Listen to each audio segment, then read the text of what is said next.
Ang lakas ng alon today. Ayan, okay. Bawal maligo, guys. Sobrang lakas ng karet ng tubig.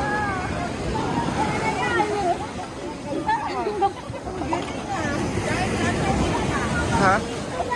Doon tayo sa doon. Ba't tayo makakaligo niyan?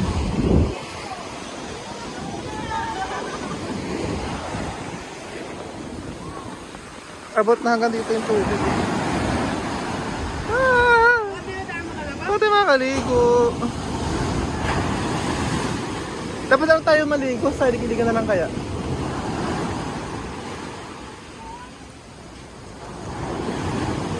Castle boating kasi.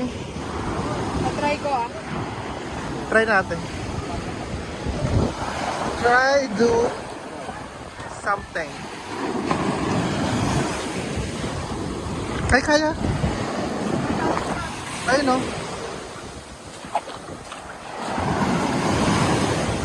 Ay, gagi. Ang lakas.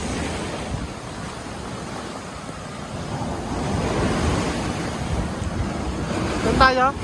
Doon tayo oh. Abi, doon tayo.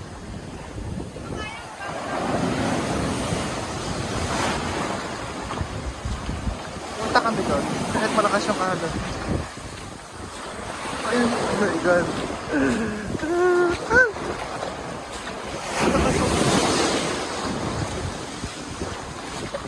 Ganyan kalakas yung tubig ngayon. Oo.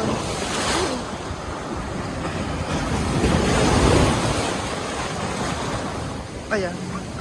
Kailangan sa taas tumaan.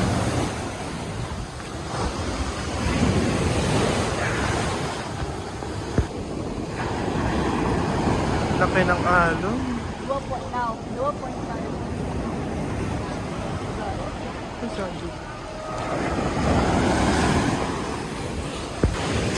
Hello everyone! Today, Boracay update sa weather. Ganito kalakas yung alon, yung current dito sa Poca Beach. Sobrang ang laki ng mga alon niya at bawal maligo ngayon at cancel boating lahat ng activities dahil sa mga bagyo. Ayan.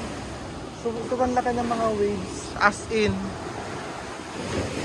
Pinili ko na pumunta dito sa sa dulo para makita. Ano lang ako dito, nachampo lang ako. Oh my goodness. Ayun ang laking alon, no? Yan! Pwede makakaligo yan. Ay, shit. Dito muna ako guys sa Ilig-Iligan Beach para mag-swimming. Tara. Swimming tayo. Malalim yan. Kasi nga malakas sa Poca Beach. So sa Ilig-Iligan Beach mo tayo maliligo.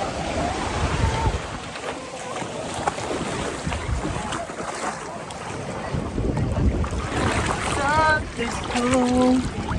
Huwag sana mahulog yung iPhone ko. Kahit umuulan yung bagyo, wala makakapigil. Bagyo ka lang. Ah! Sweet naman nila. Sana ko na kaya ka. Charing. Ano ba yan? Ito pa talaga.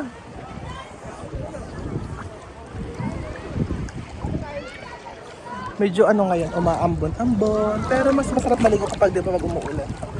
Mas feel mo yung vibes. Mamaya punta kami kina Dina. Makikikain kami sa kanila. Sina Abby?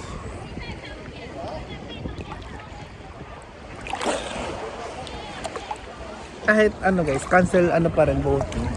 Yung mga turista pa rin. Sa more on sila land tour. Kasi wala ngayon island hopping, kinansel ng mga activities lahat dito sa Boracay. Except lang kapag lang tour.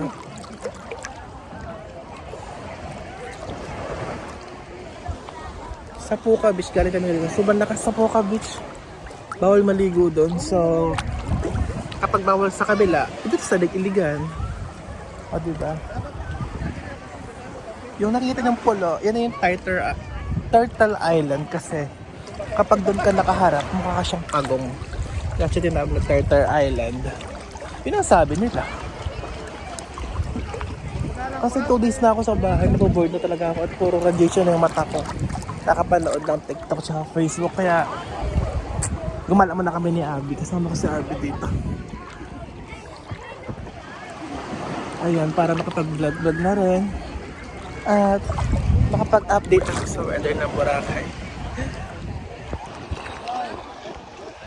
Guys! Dito tayo sa may mga batuhan. Dito mayroong nakitang mga crabs guys.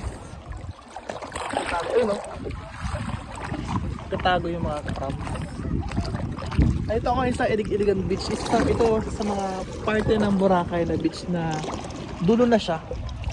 Part na siya ng Yapak Barangay.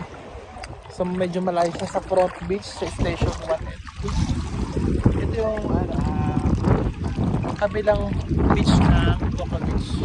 Kasi doon ngayon is malakas yung alon. So pag malakas ang alon sa kabila, dito kami pupunta. Dito yung mga activity namin ng Anadham.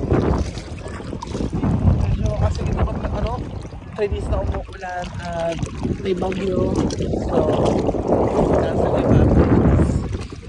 Pero pwede pa rin doon mag-swimming. Compare mo sa Coco Beach, doon hindi allow mag-swimming ngayon. Yan lang.